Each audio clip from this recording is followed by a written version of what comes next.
특별히 오늘은 교구 신방의 날을 보내셨을 텐데요. 이렇게 신방 잘 하시고 이렇게 또 기도도 많이 받으셨을까요? 네, 다음 주에도 진행되어지니까 우리 많은 분들 좋은 시간, 좋은 교제들 잘 이루어나갔으면 좋겠습니다. 우리 서로에게 이렇게 인사하면서 말씀의 문을 열었으면 좋겠는데요. 옆에 계신 분들과 이렇게 인사 나눠보겠습니다. 가속하지 말고 안전운전하세요. 이렇게 인사 나눠보겠습니다. 저의 느낌이기는 하지만 축복합니다, 환영합니다 라는 것보다 좀 더 큰 목소리였던 것 같은데요. 네, 가속하지 말고 안전운전하세요 라는 걸로 저희가 인사를 나눴어요. 이 가속하지 말라는 말이요, 저는 듣다 보니 우리가 운전할 때만 사용하는 단어가 아니라고 생각이 되어집니다. 우리가 삶을 살 때 우리의 삶도 가속할 때가 얼마나 많은지 모르겠습니다. 마음이 조급해지고 허둥대며 달려가다가 정작 중요한 것을 놓쳐버릴 때가 있지 않으신가요? 예를 들어 이런 생각 한번 해보시길 원합니다. 한번 상상해 보시길 원하는데요. 아주 귀한 손님이 집에 오기로 한 날을 생각해 보시길 원해요. 그런데 깜빡 잊었어요. 근데 깜빡 잊었는데 집으로 오기로 한 손님 도착하기 30분 전에 기억이 납니다. 그때부터 어떻게 될까요? 온 집안을 정신없이 뛰어다니기 시작할 거예요. 청소기를 돌리고 잡동사니들을 일단 보이는 대로 서랍이나 누구도 열지 못하는 방에 다 쑤셔 놓기 시작할 겁니다. 그리고 걸레질도 하고 이마에는 땀이 송골송골 맺히게 되어지죠. 그렇게 30분 동안 영혼을 하얗게 불태우고 겨우 사람 사는 곳처럼 집을 만들어 놓았습니다. 띵동 하고 초인종이 울리고 그동안 만나야 했던 손님을 맞이하는데요. 문득 한 가지를 깨닫게 됩니다. 정작 손님과 함께 마실 따뜻한 차 한 잔과 나눌 다가를 준비하는 것을 완전히 잊어버린 거예요. 손님을 맞이할 준비에만 너무 몰두하다 보니까 정작 손님과 함께할 가장 중요한 본질을 놓쳐버리게 되는 것이에요. 가만히 생각해 보면 하나님 앞에서 우리의 신앙생활도 꼭 이와 같을 때가 많은 것 같습니다. 우리는 하나님이라는 가장 귀한 손님을 우리 삶에 모신다고 하면서 정작 그분과 함께 조용히 차를 마시며 그분의 음성을 듣는 시간을 잊어버린다라는 거예요. 교회에서 삶도 그렇죠. 교회 봉사하고 여러 프로그램 완벽하게 준비하는 활동 자체에만 우리의 모든 열심을 쏟아붓게 됩니다. 그러다 문득 깨닫게 됩니다. 나는 하나님을 위해서 열심히 뛰었는데 왜 내 마음은 하나님과 조금도 가깝지 않은 것 같을까? 왜 이렇게 공허하고 지치기만 하는 것일까?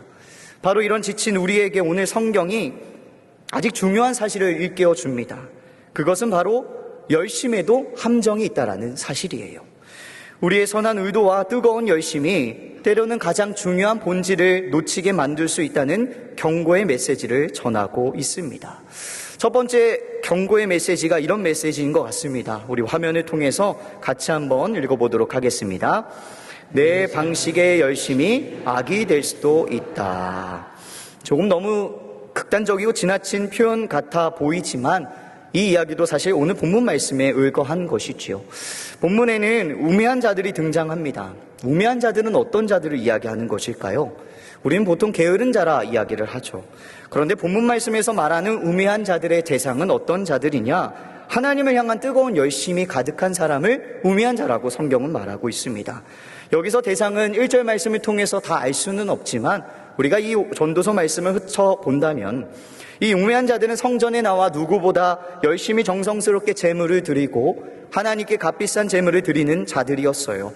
누구보다도 열심히 했고 누구보다도 바쁘게 신앙생활을 하는 자들이었습니다. 그런데 성경은 그들을 향하여 열심히, 열정적인 이런 표현을 사용하지 않고요, 우매한 자라고 이야기를 합니다.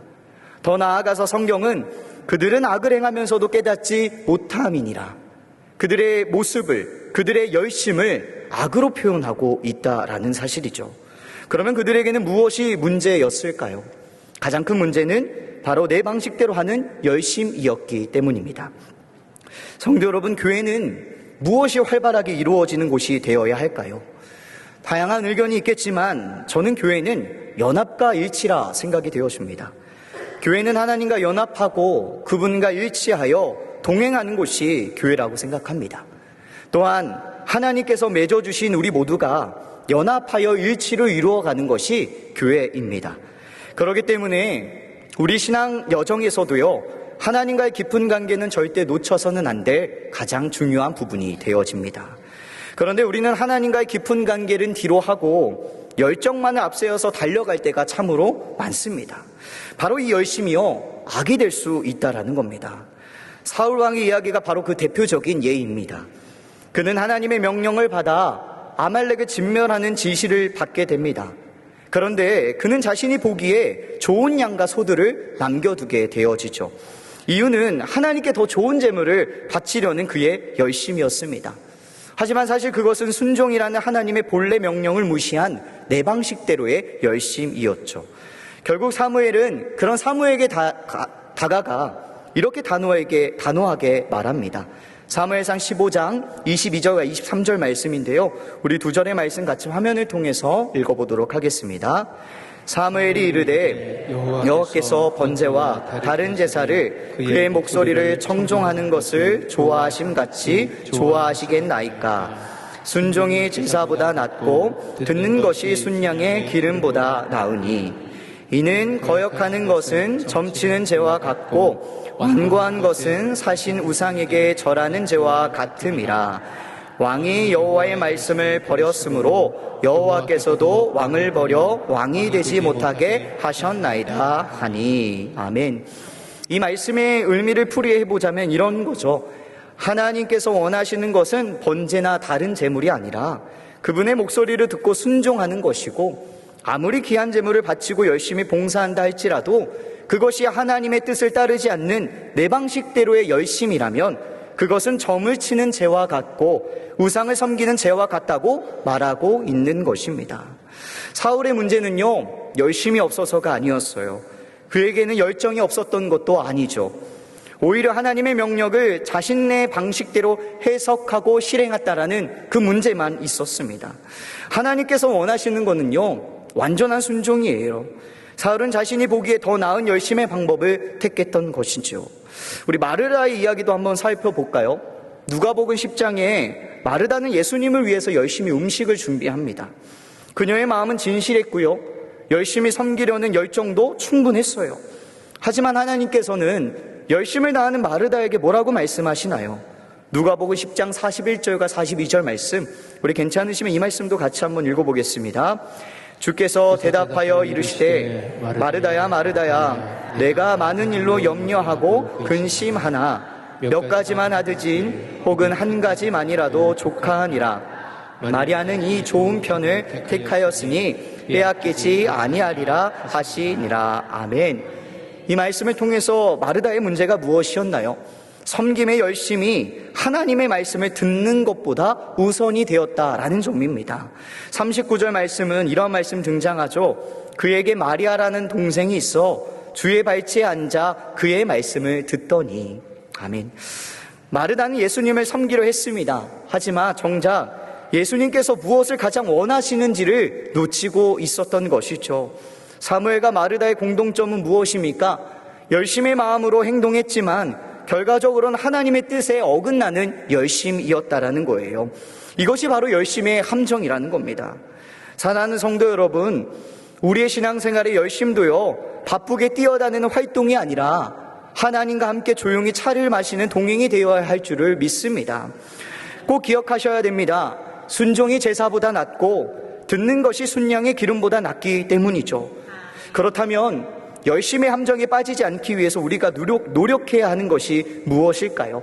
우리 이 부분도 화면을 통해서 함께 읽어보도록 하겠습니다. 읽습니다. 내 발을 삼갈지어다. 첫 번째로 함께 묵상하고 싶은 것은 내 발을 삼갈지어다 라는 것이죠. 히브리어 원문에서 삼갈지어다라는 이 단어는, 이 동사는 샤마르라는 동사입니다. 이는 뜻으로 지키다, 보호하다, 주의하다, 조심하다라는 의미예요.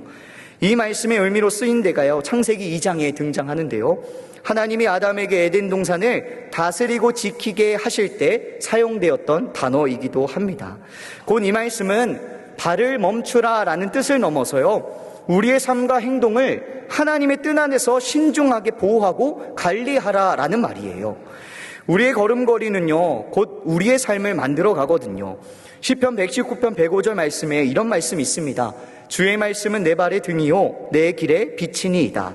이 말씀의 뜻은 무엇입니까? 발이라는 것은 우리의 행동과 삶의 방향을 상징하고 있다라는 거예요. 따라서 내 발을 삼갈지어다라는 것은 우리의 행동을 조심스럽게 살피고 무분별하게 내딛지 말라는 깊은 권면이 담겨져 있는 거예요. 특히 하나님의 집에 들어갈 때라는 상황적 맥락에서 이 명령은 더욱 특별하게 만들어줍니다. 하나님의 집, 곧 거룩한 임재가 있는 그곳에 우리의 분주함과 성급함을 잠시 멈춰보라라는 겁니다. 출애굽기 3장에서 하나님이 모세에게 떨기나무 불꽃 가운데에서 이렇게 말씀하셨죠. 내 발에서 신을 벗으라. 우리는 하나님 앞에 설 때에 모든 세상의 분주함과 욕심을 내려놓고 경외하는 마음으로 나가야 할 줄을 믿습니다. 내 발을 삼갈지어다 라는 것이요, 바로 이 멈춤을 요구하는 것이에요. 우리는 하나님의 뜻을 충분히 구하지 않은 채 성급하게 행동할 때가 적지 않게 있습니다. 나의 열심이, 나의 판단이 곧 하나님의 기쁨이라고 착각하며 앞만 보고 달려갈 때가 얼마나 많은지 모르겠습니다. 한 산악인이 새로운 봉우리에 오르기 위해서 밤새도록 쉬지 않고 올라갔다고 해요. 새벽이 되어서 정상이 눈앞에 보이자 그는 기쁨에 차서 마지막 힘을 쏟아부었다고 합니다. 그런데 동이틀 무렵 희미한 빛 속에서 눈앞에 보이는 봉우리는 사실은 정상이 아니라 자신이 오르려는 산의 작은 봉우리 중에 하나였다라고 합니다. 그는 밤새도록 오르기만 했지 방향을 확인하기 위해 잠시 멈춰서는 시간을 가지지 못했던 것이에요. 우리도 이와 같을 때 많습니다. 열심히 교회에서 봉사하고 열심을 다하지만 정작 하나님께서 우리에게 원하시는 방향이 무엇인지 확인하지 않은 채 나아갈 때가 있다라는 거예요. 내 발을 삼갈지어다 라는 것은 우리의 모든 행동 앞에 잠시 멈추서서 하나님의 뜻을 구하는 시간이 먼저 있어야 함을 고백하기를 소망합니다. 잠언 19장 2절 말씀에 이런 말씀이 있어요. 지식 없는 소원은 선하지 못하고 발이 급한 사람은 잘못 가느니라 라고 말합니다. 하나님께 잠시 멈춰서 묻지 않고 달려가는 열심은 결국 길을 잃게 될 뿐이에요. 사랑하는 성도 여러분, 우리의 열심이 하나님 앞에서 진정으로 의미 있기 위해서는요, 먼저 그분의 음성을 듣기 위해 모든 것을 잠시 멈추는 용기가 필요합니다. 하나님의 말씀이 우리의 삶의 방향을 비추는 등불이 될 때 비로소 우리의 열심은 헛되지 않고 거룩한 열매를 맺는 순종이 될 줄을 믿습니다. 이러한 모습이 저와 여러분 가운데에 가득하기를 축복합니다. 다음으로 묵상할 내용은요, 이 또한 화면을 통해서 같이 한번 읽기를 원합니다. 함께 읽습니다. 가까이 하여 말씀을 듣다라는 거예요. 우리가 잠시 멈추어야 하는 이유가 바로 이 부분입니다. 본문은 가까이 하여 말씀을 듣는 것이 우매한 자들이 제물 드리는 것보다 나으리라 분명하게 밝히고 있어요. 여기서 가까이 하여라는 이 히브리어, 이 말은 카로브라는 말인데요, 물리적으로 옆에 서는 것을 의미하는 것이 아니라 신명기 4장 7절에 보면 우리 하나님 여호와께서 우리가 기도할 때마다 우리에게 가까이 하심과 할 때 이 가까이와 같은 쓰임의 단어입니다. 그러니 어떤 의미냐면 정말 친밀한 관계라는 거예요. 정말 가까이 있음을 나타내는 표현이라는 거예요. 그리고 말씀을 듣는 것에 이 듣는다라는 히브리어는 샤마입니다. 이 샤마의 뜻은 소리를 은지하는 것이 아니라 듣고 순종한다라는 거예요. 주의 깊게 귀 기울인다 의미를 담고 있습니다. 신명기 6장 4절 말씀에 보면 이스라엘아 들으라, 이때의 들으라가 바로 이 샤마라는 단어입니다. 하나님께서는 우리가 그저 듣는 흉내만 내는 것이 아니라 정말 온 마음을 다해 그분의 말씀에 귀 기울이기를 원하십니다. 우리는 사실 이 말씀을 잘 알고 있어요. 하나님 말씀 가까이 하고 주님보다 정말 가까운 관계를 맺어야 한다라는 거, 정말 주님의 말씀을 깊게 들어야 한다라는 사실 우리 모두는 잘 알고 있지요. 그런데 문제는 우리의 마음과 생각이 세상의 소음과 또 우리의 소리로 너무 가득 차 있다라는 거예요.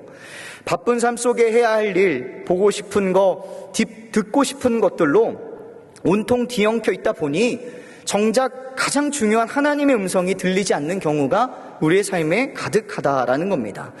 마치 TV 소리가 너무 커서요, 초인종 소리를 못 듣는 것처럼 말이죠. 저에게도 이러한 경험이 있습니다.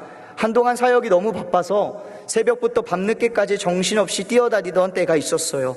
하나님을 위해 열심히 일하고 있으니 하나님께서도 기뻐하시겠지. 막연한 생각을 가지며 제 모든 에너지를 쏟아 부었던 적이 있습니다. 그런데 정작 제가 쏟아 부어야 할 기도의 시간, 말씀의 시간은 줄어지고 형식적인 예배와 사역만을 겨우 하는 저의 모습을 보게 될 때가 많지요. 그렇게 바쁘며 일했는데 신기하게도요, 제 마음에는 감사와 축복이, 기쁨이 넘치기보다는 점점 더 공허해지고 지쳐만 가는 경험을 해보았습니다. 내가 이렇게 열심히 하는데 왜 기쁨이 없을까라는 의문이 들 때쯤 문득 멈춰서서 제 자신을 돌아보게 되더라고요. 제가 하나님을 위해 일했다고 생각했지만 사실은 내가 원하는 방식대로 저의 열심을 따라가고 있었던 것입니다. 바쁘다는 핑계로 하나님께 여쭙는 것은 잊었고 제 삶의 방향을 점검하기 위해 멈추어가는, 또한 하나님께 서 있는 시간을 놓쳤던 것이지요. 아무리 많은 봉사를 하고 기도 모임에 참석하며 열심을 다한다 해도요, 그 열심의 뿌리가 하나님을 가까이 하여 말씀을 듣는 데 있지 않다면 그것은 모래 위에 지은 집과 같다는 것을 깨달으시기를 바랍니다. 성도 여러분, 참된 열심은 많은 일을 하는 것이 아닙니다. 하나님께서 원하시는 단 한 가지를 행하는 것에 시작됩니다. 그리고 그 한 가지가 무엇인지 알기 위해서는 먼저 그분의 말씀을 들어야 할 줄을 믿습니다. 다윗을 생각해 보십시오. 그는 어떤 중요한 결정을 내릴 때마다 먼저 하나님께 물었습니다. 사무엘상 23장의 다윗은 블레셋 사람들이 그일라를 치고 있다라는 소식을 듣게 됩니다. 당장이라도 달려가서 구하고 싶었던 마음이었고, 어쩌면 그에게도 이 전쟁에 승리할 수 있는 비법과 전략은 가지고 있었겠지요. 의로운 분노도 있었을 것이고 백성들을 구해야 한다라는 사명감도 가지고 있었을 것입니다. 그러나 그것은 그의 열심이었죠. 하지만 다윗은 어떻게 합니까? 사무엘상 23장 2절 말씀에 보면 이렇게 행동합니다. 여호와여, 내가 가서 이 블레셋 사람들을 칠까 하니. 다윗은 하나님께 먼저 물어보았습니다. 의로운 분노도 그의 마음에 이렇게 해결하면 좋을 것 같은 전략도 있었겠지만 그는 먼저 하나님께 물어보았지요. 그리고 하나님께서는 뭐라고 답변을 주시나요? 가서 블레셋 사람들을 치고 그일라를 구하라. 이 말씀을 듣고 난 후에 다윗은 행동하였다라는 겁니다. 예수님께서도 마태복음 11장 15절 말씀에 이렇게 말씀하시죠. 귀 있는 자는 들을지어다 라고 말씀하십니다. 누구나 귀는 있지만 영적인 귀로 하나님의 음성을 듣는 사람은 많지 않다라는 의미입니다. 사랑하는 성도 여러분, 바라기는 여기 계신 모든 분들은 믿음의 귀, 영적의 귀로 하나님의 세미한 음성을 듣는 분들이 되시기를 간절히 축복합니다. 누가복음 10장에서 마리아가 예수님의 발치에 앉아 말씀을 들었던 것처럼 우리도 다른 모든 것을 잠시 내려놓고 하나님의 말씀에 집중하는 시간이 가득하기를 축복합니다. 그렇다고 지금 열심을 다하여 달려가는 그 모습에 잠시 멈추라는 의미는 아닙니다. 하지만 나의 열심이 정말 하나님께 나의 발을 삼갈지어다, 그리고 정말 하나님께 내가 귀 기울이며 이 열심을 행하고 있는지는 점검해 볼 필요가 있다라는 것이죠. 하나님의 음성은 우리의 삶을 복잡하게 만드는 것이 아닙니다. 오히려 우리가 무엇에 집중해야 할지 명확하게 알려주는 나침반과 같습니다. 우리가 주님을 가까이 하여 그분의 음성을 들을 때 우리의 삶은 더 이상 세상의 파도에 흔들리는 배가 아니라 주님의 뜻을 따라 항해하는 견고한 배가 될 줄을 믿습니다. 말씀을 마무리하겠습니다. 사랑하는 성도 여러분, 열심은 분명 좋은 것입니다. 하나님을 사랑하는 마음에서 나오는 열정과 헌신은 귀하고 아름답습니다.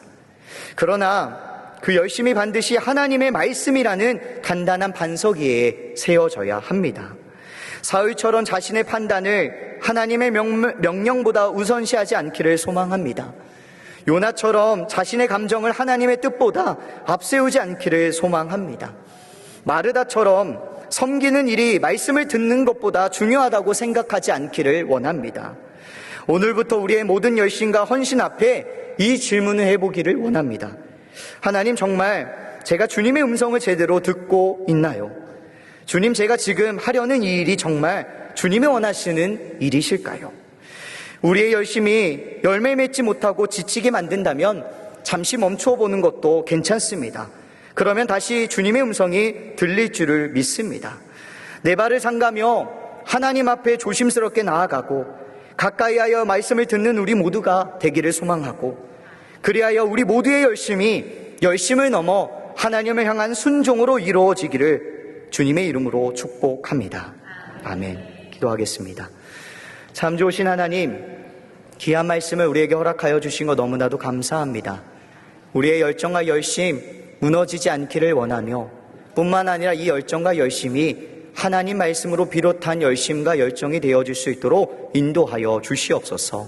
이 모든 말씀 예수님의 이름으로 감사하며 기도드립니다. 아멘.